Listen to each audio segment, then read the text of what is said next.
جی سر بتائیے کہ آپ کی شاعری کا موضوع کیا ہے؟ میری شاعری کا بنیادی موضوع تصوف ہے. زیادہ تر میں نے متصوفانہ شاعری ہی کی ہے. ٹھیک. اچھا سر، کیا آپ کی شاعری کا تعلق آپ کی ذاتی زندگی سے بھی ہے؟ بالکل. شاعر کی ذات اور اس کی شاعری لازم و ملزوم ہے.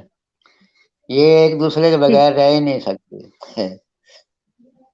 شاعری تو اس کی پوری رگ و ریشہ میں بھری ہوئی ہوتی ہے شاعر کی. آپ یقین کریں کئی دفعہ ایسا ہوتا ہے کہ چلتے چلتے روک کے کوئی شعر مصرع آ جاتا ہے، وہ لکھنا پڑتا ہے.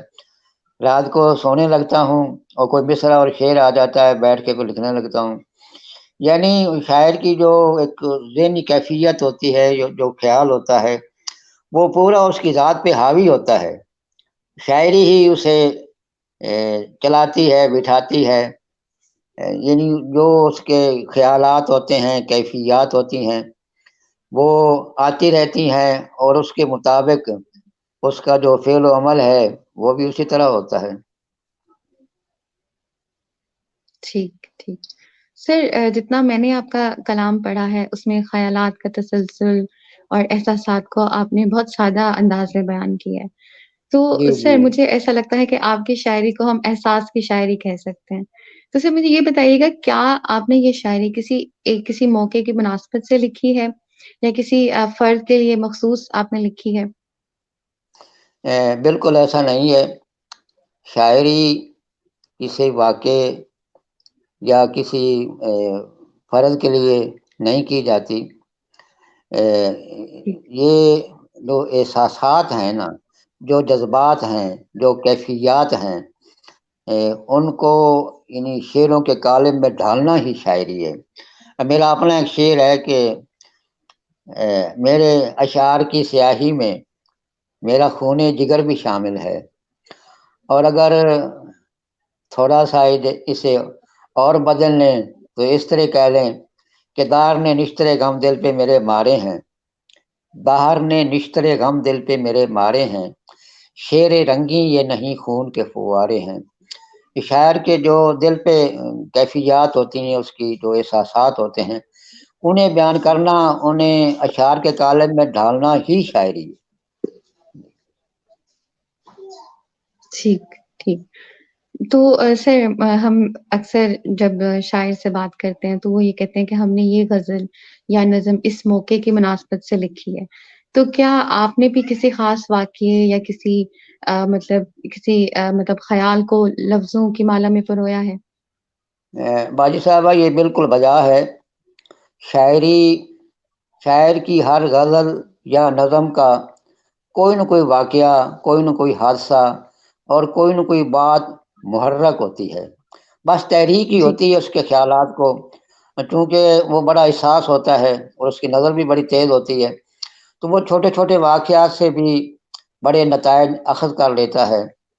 اور دیکھو نا، ایک دفعہ میں میڈم نور جہاں کا یہ گانا سن رہا تھا کہ گانے والی چیز کا غم کیا کریں، تو اسی وقت میری طبیعت مچل اٹھی اور موزوں ہو گئی، اور میں نے اسی وقت ایک غزل کہہ دی جس کے 2-3 شعر مجھے یاد آ رہے ہیں. بس میں اپنا دل نہیں ہم کیا کریں، بس میں اپنا دل نہیں ہم کیا کریں، ہم کہیں ہیں دل کہیں ہم کیا کریں، پا کے ان کو سامنے اے شیخ جی، جگ ہی جاتی ہے جبھی ہم کیا کریں، مٹ گیا اپنے نشیمن کا نشان، بجلیاں ہی وہ گری ہم کیا کریں، دل پکڑ کے بیٹھ جاتے ہیں تلاش، ہو جہاں وہ نازنی ہم کیا کریں. اور اسی طرح دوسرا جو کلام ہے، کسی شاعر کے کسی مصرے، کسی شعر سے متاثر ہو گیا، کسی کی بات جی سے متاثر ہو گیا، کسی واقعے سے متاثر ہو گیا، تو اس طرح شاعری کو تحریک ملتی ہے. ٹھیک.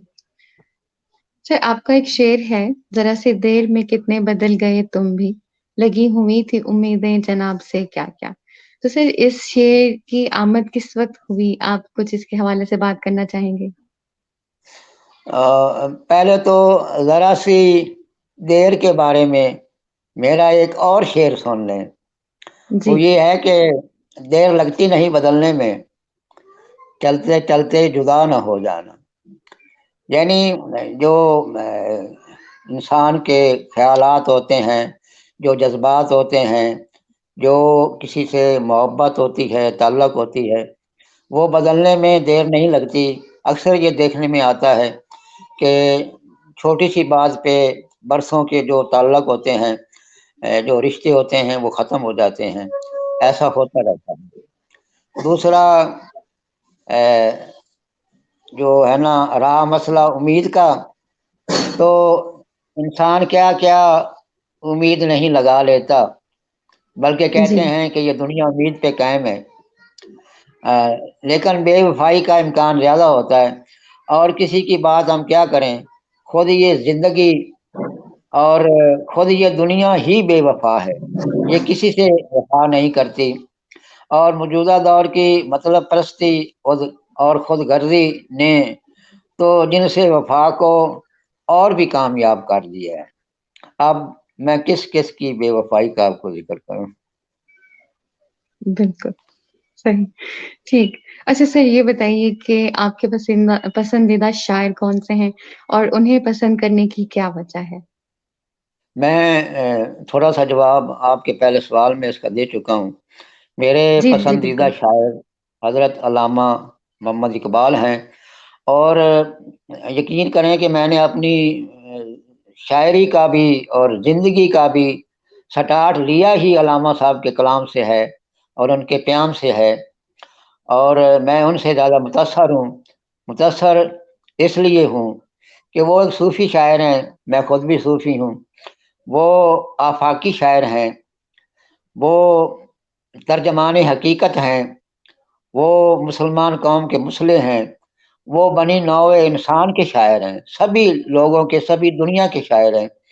اور یہی چیز میری فطرت میں، میری طبیعت میں پائی جاتی ہے کہ شاعری جو ہے نا وہ ان طبقات سے بالا تر ہو کر کرنی چاہیے. اور میرا بھی زیادہ تر موضوع جو ہے نا وہ حضرت انسان ہی رہتا ہے. اور اسی لیے مجھے علامہ صاحب زیادہ پسند ہے. صحیح. ٹھیک. اچھا سر اکثر کہا جاتا ہے کہ اب نثر کے لیے تو ہم مطلب ہے کہ آپ سیکھتے ہیں، آپ پڑھتے ہیں اور آپ لکھ لیتے ہیں. تو سر کیا ایسا جی ہے جی کہ شاعری بھی سیکھی جا سکتی ہے؟ بالکل. شاعری بھی سیکھی جاتی ہے. شاعری بھی ایک فن ہے.